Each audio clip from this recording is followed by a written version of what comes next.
cannabis has some amazing properties and is a really strong advocate for a lot of conditions.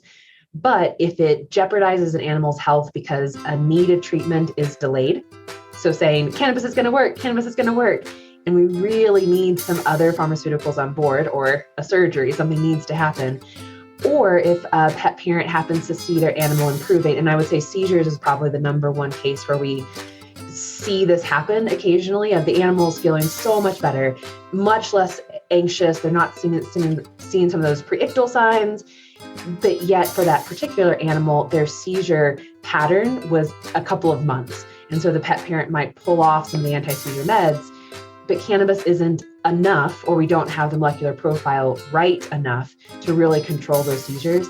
And that can go really, really poorly for those animals, end up in cluster seizures in the ER, because we weren't really taking that holistic point of view. We were focusing too much on cannabis instead of what that animal actually needed.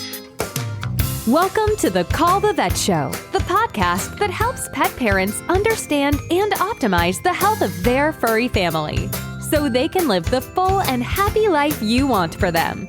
And here's your host, veterinarian Dr. Alex Avery.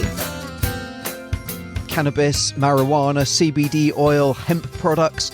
Unless you've been living under a rock, if you've spent any time online looking into your pet's health, best ways to optimize their health, or even how to treat a huge number of different conditions, you're going to have come across talk and potentially some really wild claims about how amazing and revolutionary these products are.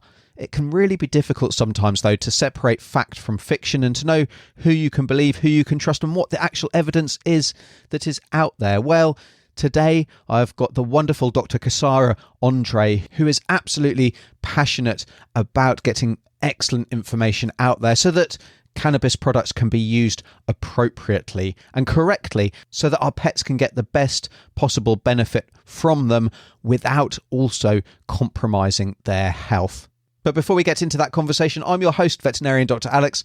Really delighted to have you on board with this episode today. If you're a new listener, then make sure you hit that subscribe or follow button on whatever app you're listening to. And for those of you who have listened before, welcome back. You're in for an absolute treat again today.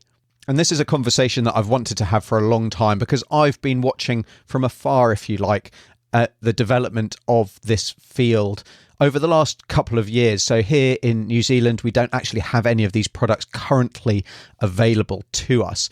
But I really enjoy trying to keep my finger on the pulse for my own interest as well as for you guys wherever you are in the world, where these products are generally much more readily available and incredibly readily available. So without further ado, let's get the lowdown on the use of cannabis, CBD oil, and other products in our pet dogs and cats. Here's this episode's expert interview. Dr. Casara, welcome along to the show. I'm really excited for our conversation today, and it's been a little bit kind of some time in the making with holidays and things. And the reason I'm so excited is because kind of cannabis, CBD, marijuana, it's an area that's exploded in growth and interest among vets, pet parents, and marketers as well. And maybe we'll touch on that a little bit later. But I'd love to know what got you interested in this field in particular. Absolutely. Thanks, Alex. I'm really excited for this conversation and glad that we finally were able to make it work. That was a little bit challenging to find a time.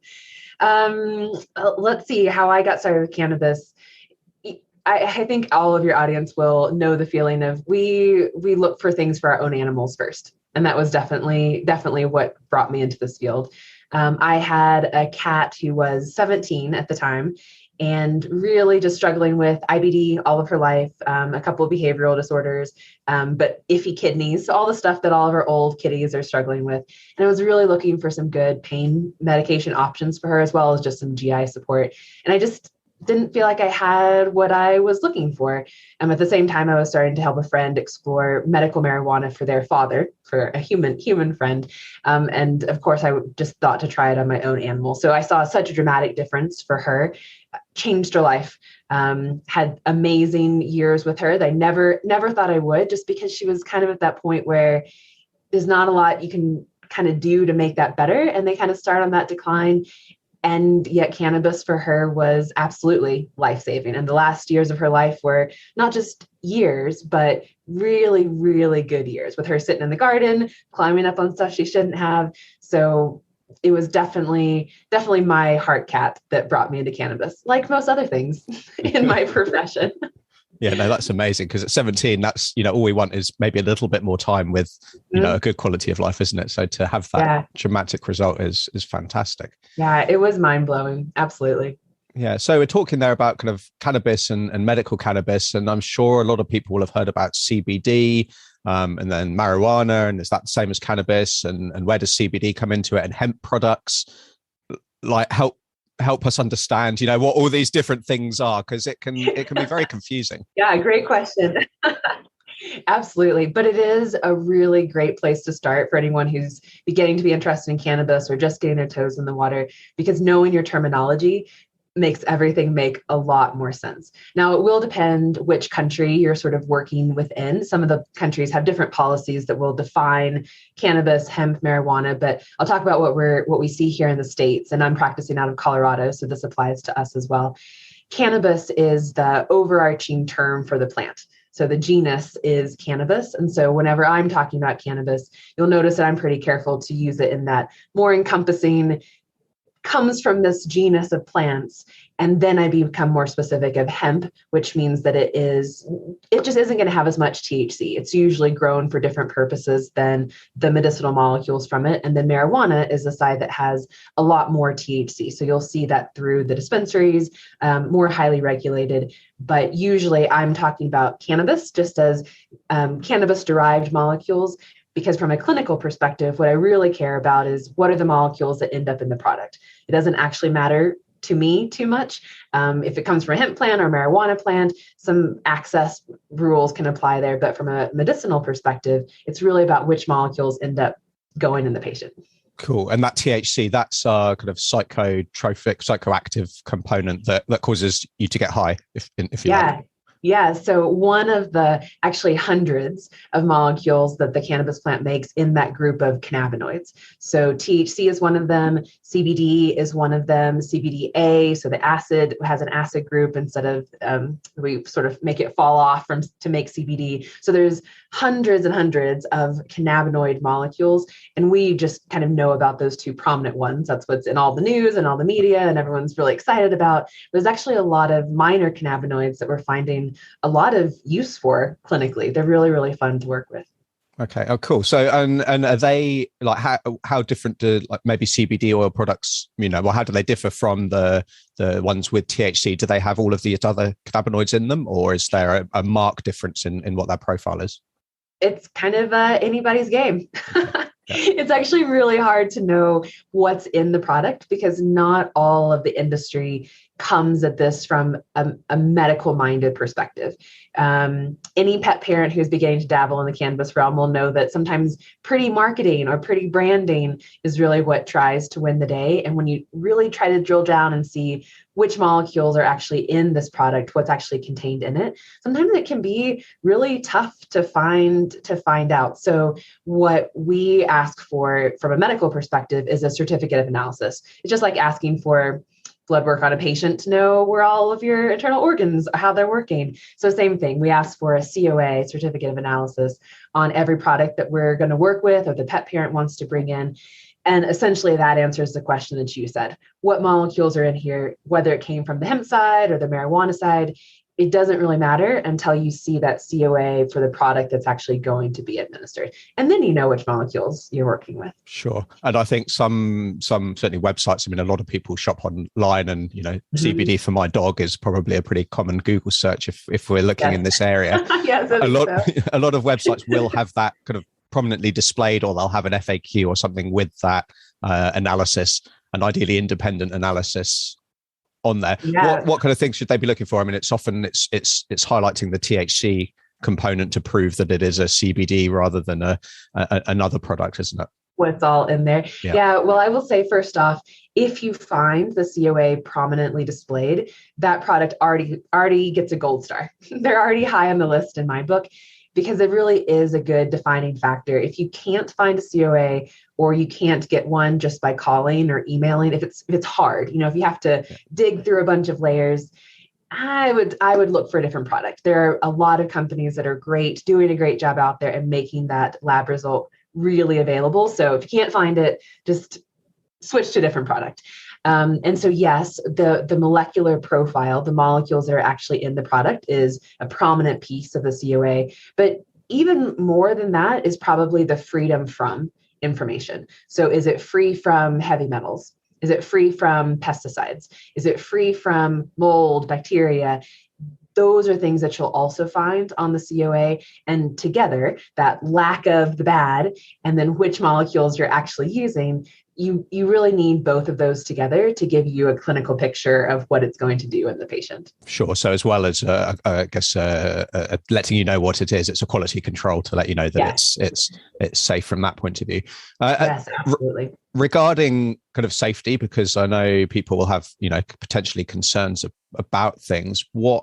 Are there any safety concerns? I mean, if I think, the last time I saw a dog who'd got into their owner's pot stash, it was peeing all over the place, it was falling, nodding off, falling asleep and twitching, but ultimately was absolutely fine. Are there any kind of other safety concerns that people need to be aware of, or maybe other medication reactions, that kind of thing? Yeah, what a great question from all aspects, both from the practitioner side, but also just for pet parents to be aware. I will first say that intoxication that most of us are familiar with from a veterinary perspective, that's a lot of THC. Usually that's when an animal gets into someone's stash or picks something out of the trash can, and hundreds of milligrams of THC. When we're working with THC therapeutically, we're on a much, much smaller, the other side of the spectrum, and you really don't see those effects. In fact, most of my cases have to have some THC in them because it's a pretty powerful molecule. So it's all in, like all medicine, it's about the balance more than the individual molecules themselves. So aside from put your stash where your dog can't reach it, that being the number one safety piece, it is looking into COA, so making sure there's not those contaminants that are in there, and then recognizing that these molecules do actually have a lot of power within the body, particularly now as we begin to understand what the endocannabinoid system is and how many things in the body it controls. Everything from sleep, memory, learning, appetite, social anxiety in humans, some behavioral disorders in our animals, just so incredibly important to mammalian health and well-being, that when we begin to add molecules into an animal's regimen, we need to recognize that there can be a lot of interactions. So CBD in particular, one of the cannabinoids that cannabis produces, it actually is a really important competitive inhibitor of cytochrome P450. So that's a molecule in the liver that metabolizes almost 60% of our pharmaceutical drugs. So if an animal is on pretty much any other medication, it's important that everyone just be aware that there's a potential for potentiation. Do you know what I mean by that? It could just make the effects of those medications stronger, because that enzyme that would normally metabolize that drug, it's working on other things. So the drug's just going to stick around a little bit longer. Yeah. We think about making sure the molecular profile matches the animal's personality. So even if we are going to use some THC, but we have a really, really anxious dog, we might approach it really, really slowly and ramp up over time. And then making sure that we are evaluating periodically. So what we do in our consulting practice is have the pet parent go check in with their primary care veterinarian in 4 weeks after starting a product, and then again at 12. Cannabis has proven itself incredibly safe, but we still want to check for liver values, renal health, just make sure that everything is as it should be and we're not missing anything. Fantastic. So what I'm hearing you say is that this isn't a product that I jump online, go and buy and start and just kind of freestyle it and do my own thing at home. Like there's, there's quite a little bit to this. If we, and it may be that people have bought CBD oils and they're doing that and they're going, well, there's no problem, I'm doing fine. There might be something going on under the scene, or it might be that we're not getting the best benefits that we can from these products. Yeah, I think that's a great way to say it, that if you do have an animal that has an underlying condition or is on other medications, you could have some complications.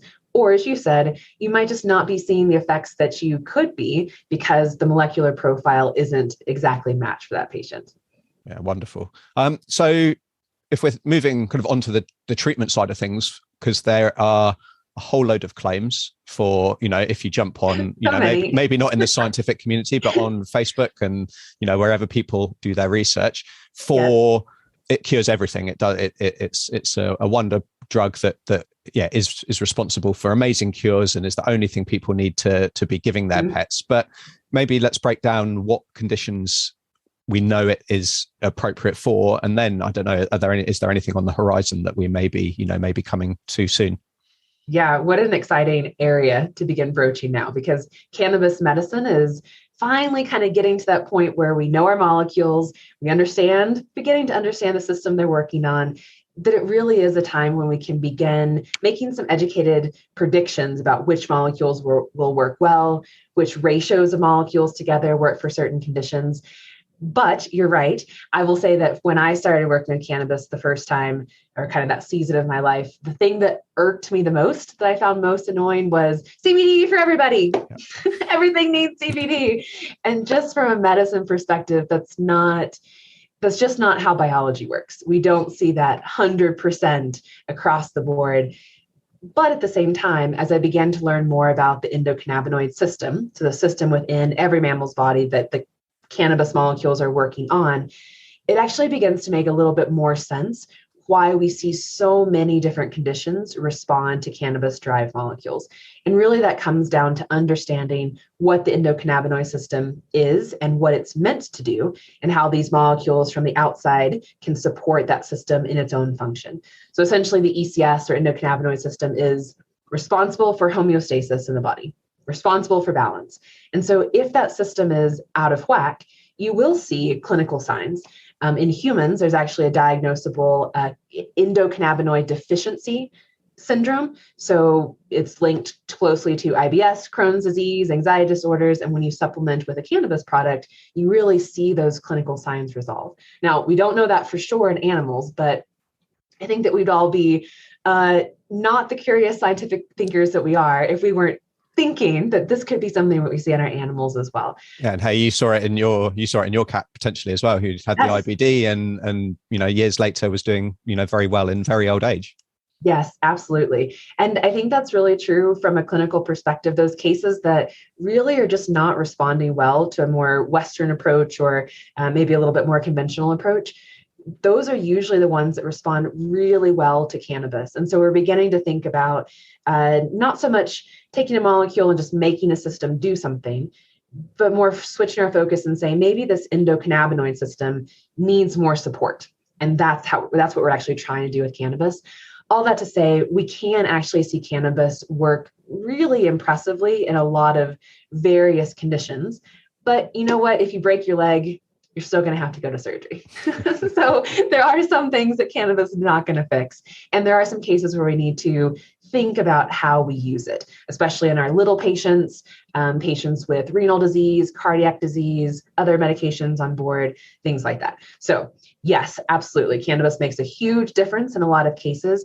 But when we really drill down to what can we really use it well for, there are some particular ones that spring to the surface. So I guess I'll just pause for that, because that was more about endocannabinoid system. Questions or comments on that, and then I can talk more about. Yeah, no, I mean, I think I think you're right that it's a very exciting time, because it seems to be that we've gone from a lot of fluff and people shouting on loudhailers to actually a lot of research being in the process and in the pipeline, and actually results coming out to prove that it is a beneficial product. So how exciting is that? We get another tool in our arsenal potentially to use to help our pets, and what could be better than that? So I guess I'm kind of watching from afar, because we don't have access to a lot of these products here in New Zealand at the moment. Hopefully that will change. But I've seen evidence in pain and seizures, I guess, have been the prominent ones, anxiety. There's a whole range of things, isn't there?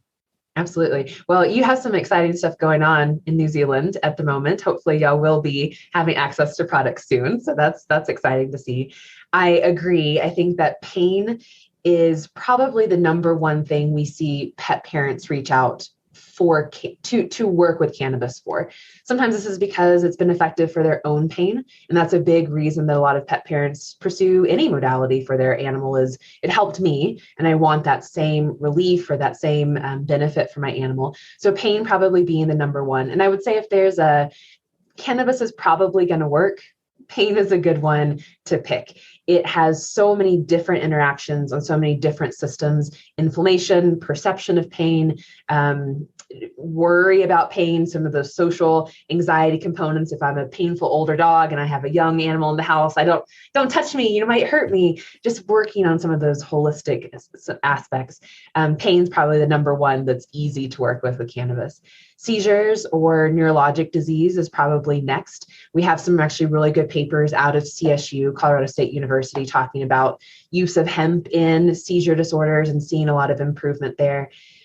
Then probably I would say cancer is the next one that people reach out for help with cannabis on. And Alex, this is where we kind of get into you can do it on your own, but if you really want to have definitive care of cancer, you really need to be thinking about which molecules are in the mix, what the ratios between the molecules are, how it's administered, kind of how it's titrated up. So for us, we have Dr. Trina Hazza, who's an integrative oncologist, working with our team, who essentially will look at a case, help make a molecular profile, and then we can help the pet parent find those products. But we see some amazing results from an oncology level. It takes a lot more care. There's a lot more need that goes into knowing what your molecules are. Yeah. And then for me, I would say last is probably behavioral disorders. That's my area of professional interest. Separation anxiety in animals, PTSD in animals, emotional trauma in animals. We see cannabis bring some amazing healing properties to the table. Same thing as for humans. So I mentioned that last, but I'll have to say that one's probably the nearest and dearest to my heart. Yeah, and it's something that we're seeing quite a lot of across the world with everything that's gone on in the last couple of years, and we'll see the ramifications of that for many years to come, I think. So, you know, what a great thing for people to reach for. When it comes to, so we've already kind of said, don't just necessarily go and buy the first product you find online and work with your vet. But should we be thinking about using these products in conjunction with our existing conventional medicines? Because I guess my concern is that people go, oh, I've heard CBD is good for seizures. My dog's having seizures. I'm going to go and buy this and I don't need to worry, or it would be wrong to start another drug, or, I'm worried about this other drug and this is a more natural product. So my worry is that we're maybe relying on it too heavily, at least to start with. I absolutely agree with that, Alex. I think you hit the nail on the head in terms of a big area of concern that the veterinary practicing community has towards pet parents who are interested in using cannabis, not because it's not an amazing modality, but this is something that my team works with a lot from the harm reduction education perspective. So both to colleagues and to pet parents, what you said now of cannabis has some amazing properties and is a really strong advocate for a lot of conditions. But if it jeopardizes an animal's health because a needed treatment is delayed, so saying cannabis is going to work, and we really need some other pharmaceuticals on board or a surgery, something needs to happen, or if a pet parent happens to see their animal improving, and I would say seizures is probably the number one case where we see this happen occasionally, of the animals feeling so much better, much less anxious, they're not seeing some of those preictal signs. But yet for that particular animal, their seizure pattern was a couple of months. And so the pet parent might pull off some of the anti-seizure meds, but cannabis isn't enough, or we don't have the molecular profile right enough to really control those seizures. And that can go really, really poorly for those animals, can end up in cluster seizures in the ER, because we weren't really taking that holistic point of view. We were focusing too much on cannabis instead of what that animal actually needed. So I agree. I think that delay of needed treatment or pulling off medication before it's appropriate are big concerns that I have all the time. Cannabis works beautifully with all of our medications that we know of so far. There's a couple that we're a little bit careful with, but as an adjunct, it's such a good supporter. And if the animal is able to come off some of those pharmaceuticals down the road, yes, that's amazing. But I always love starting with cannabis as an adjunct at first, until we see what the body is going to do, until we let it tell us how much support it needs. Yeah. Yeah. And I guess pain would be another, one of the classic kind of older dog or cat with arthritis is that we don't just treat with, non-steroidal anti-inflammatories, which a lot of people accuse us, but we look at weight, we look at diet, we look at exercise, lifestyle, all that kind of thing. And cannabis CBD can play a role, a very important role in that. And that's absolutely one that once we get everything settled and that initial crisis over, if that's what's caused that presentation, then absolutely we might be able to withdraw those anti-inflammatory medications and just rely on everything else. So, what a fantastic situation to be in. But if that dog tumbles down the stairs, I'm probably going to put it back on non-steroidals, and yet know that cannabis is supporting the health of the liver while it's on those other medications. So it really is a beautiful conjunction. It's a fun modality to work with. So one accusation that I think gets thrown at a lot of vets, or could be, and you could listen, well, the vet's always going to say go to the vet because that's how they earn a living. But also, my vet's not talking to me about CBD. They're not talking to me about these cannabis products. So, what's that all about? Because I'm reading all about this. I'm hearing today that it's a really exciting product that has, got some proven benefits. So why is my vet not talking to me about it? Yeah, great question. We encounter a lot of frustration from both sides, both from the veterinary professional side and the pet parent side around this issue.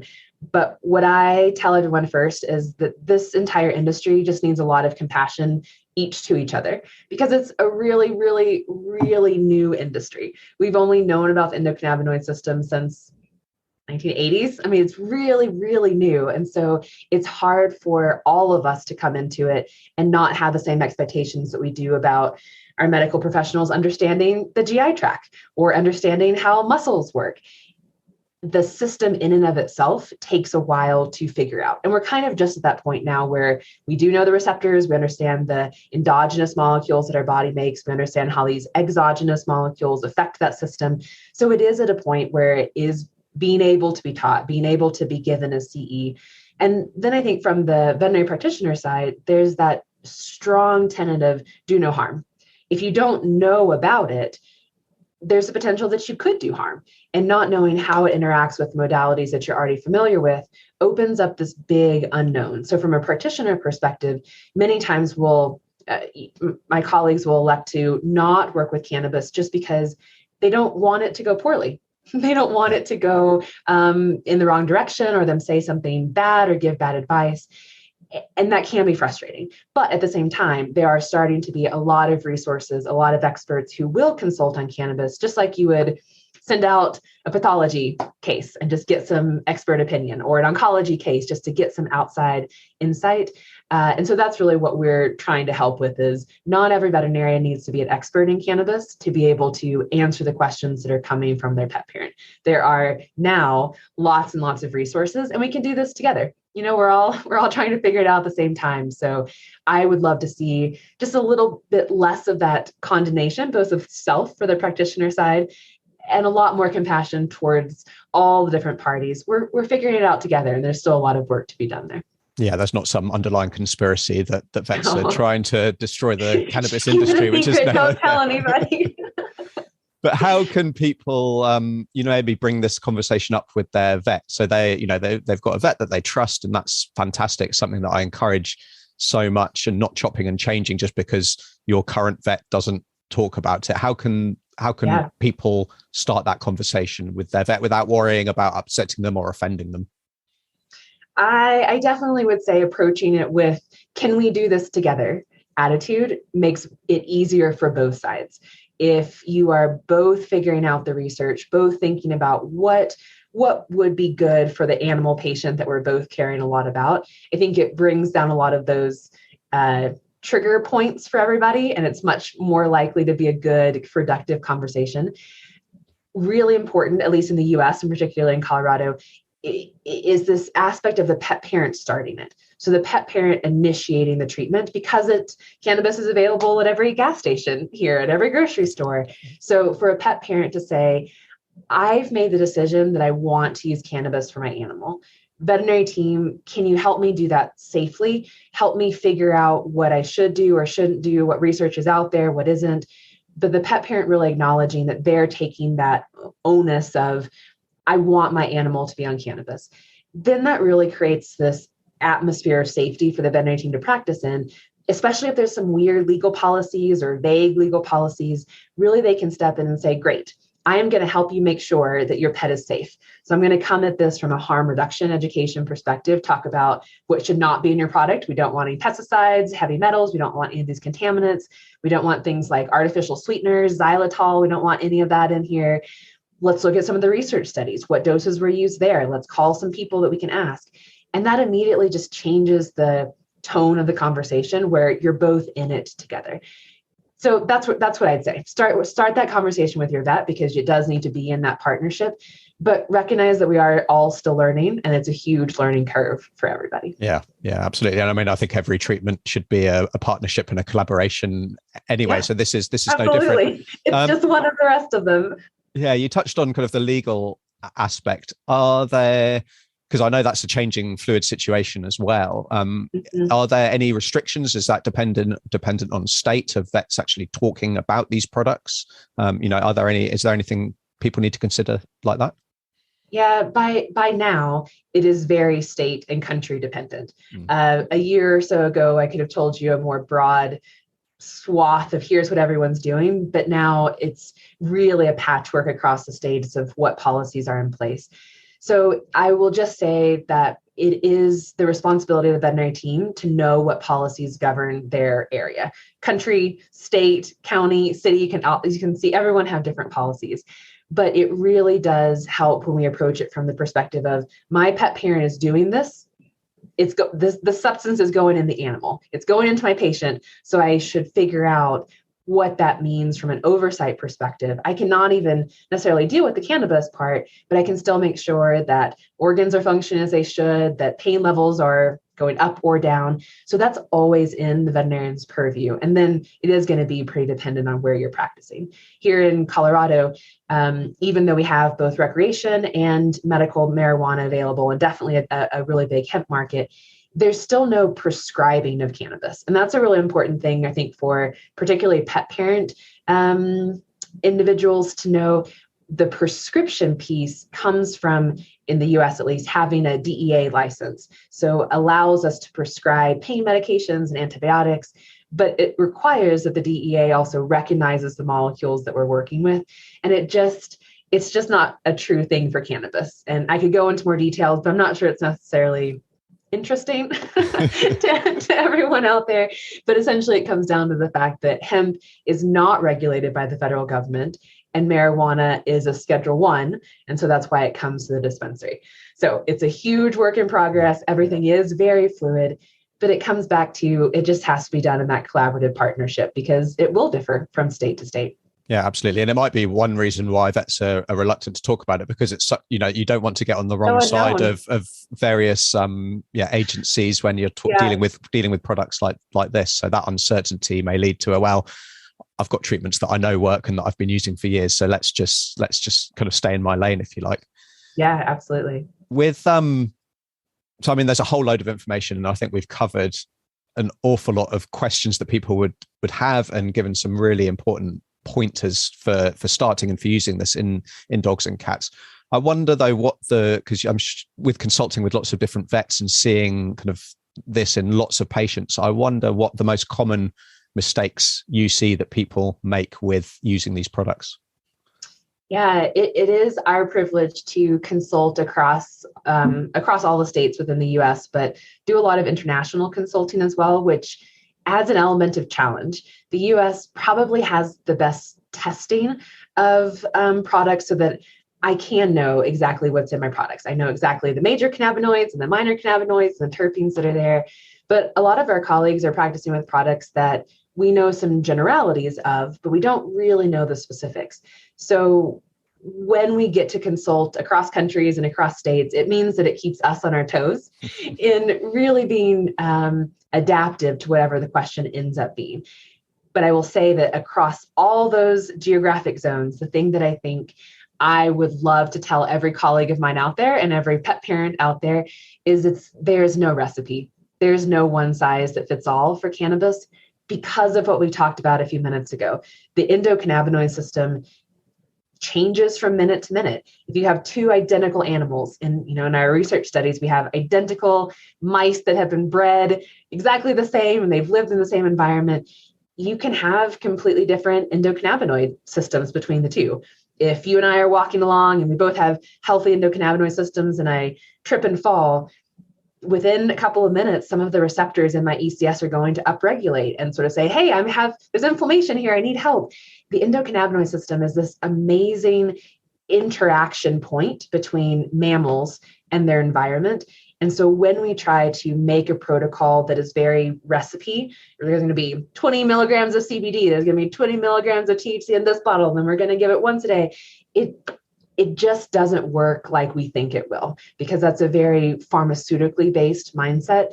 Cannabis needs to be very flexible, very adaptable to whatever's going on in the patient's life at the moment. One of my favorite places to get pet parents to is for them to actually be comfortable using multiple products so that they can change it based on how the animal's feeling, maybe PM versus AM, and different molecules that need to be in the mix. So I would say that is my top thing that I would say, myth that needs to be dispelled, is there's no recipe.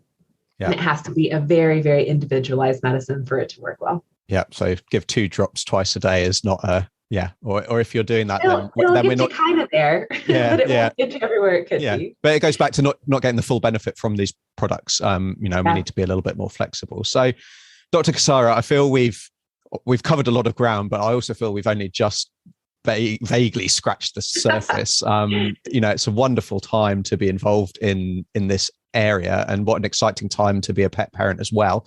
Where can people go to learn more? Because you've got fantastic resources available to people, don't you? I will say that probably our most popular resource is our consultation program, because that's really where most people are right now. If I'm interested, I want to know more, but I want it for my animal. I have something that I want to use it for. And so that is kind of a mix of education about what cannabis is, about endocannabinoid system, but also consulting on a particular case. And those are available both direct to pet parents, but also to veterinary professionals. So the point of that being, dive in. Like, it's such a fun medicine to work with. Look at your state policies, your country policies, make sure you know what you're doing there. But work on a case, especially to my veterinary colleagues. I would say, don't worry about not knowing all the parts and pieces. Pick a case that you feel like needs something extra that isn't just quite working, and dive in with that. And then if you have that collaborative partnership with your pet parent, that's when you really start learning together and get to see the effects of the molecules on the animal. That's really what really starts to come together for sure. So I would say probably through a consultation service lets us answer all the questions, figure out where people are, give them additional resources. Our specialists can give papers if that kind of needs to be cited in the molecular profile. So hopefully that kind of helps. Yeah, absolutely. There's a lot of information out there. It's actually kind of hard to curate. A lot of people can get frustrated at that point. Oh, and once you've got it up to date, it needs to be updated again. I'd imagine. Exactly. Next week, it'll be old next week. Yeah. And where can people go to get that consultation service? VeterinaryCannabis.org is where we'll post education videos as they come up, the consultation service, but also where people can just reach out for questions, especially if anyone's just feeling kind of lost or confused. Even if it's not us, we can point them in the right direction. Canada has CAVCM is the Canadian group, and then VCS, Veterinary Cannabis Society, are the two groups that you really see forming from the nonprofit side, and they're really diving into the educational aspect. So I would also say that those are really great resources. And then our website is veterinariCannabis.org. Wonderful. I'll leave all of those links in the show notes so people can jump onto them, dive into some reliable information, because that's something that can be very difficult to come by, separating fact from fiction. So Dr. Casara, thank you for your time today. Thank you for helping to spread the message of this potentially wonderful product that's going to benefit the lives of so many pets. And I look forward to hearing what the future brings. Absolutely. Thanks, Alex. Helping your pet live the happy, healthy life they deserve. What a wonderful conversation. I enjoyed talking to Dr. Casara so much, and she shared such a lot of expertise and I think really practical advice and information about the use of cannabis, marijuana, CBD oil, and brought up some really important considerations surrounding their use and the holistic use of these products in our pets, so that we can not only get some of the benefits from introducing them into your pet's treatment or wellness regime, but we can get the best benefit possible. So I hope you took away just as much as me. I'd love it if you could share this podcast episode with 2 or 3 of your pet owning friends or family. This is a hugely important topic to get some really accurate information about. There's so much fluff and rubbish, quite frankly, online. It's great to get to hear from a true expert in this field. So thank you in advance for sharing.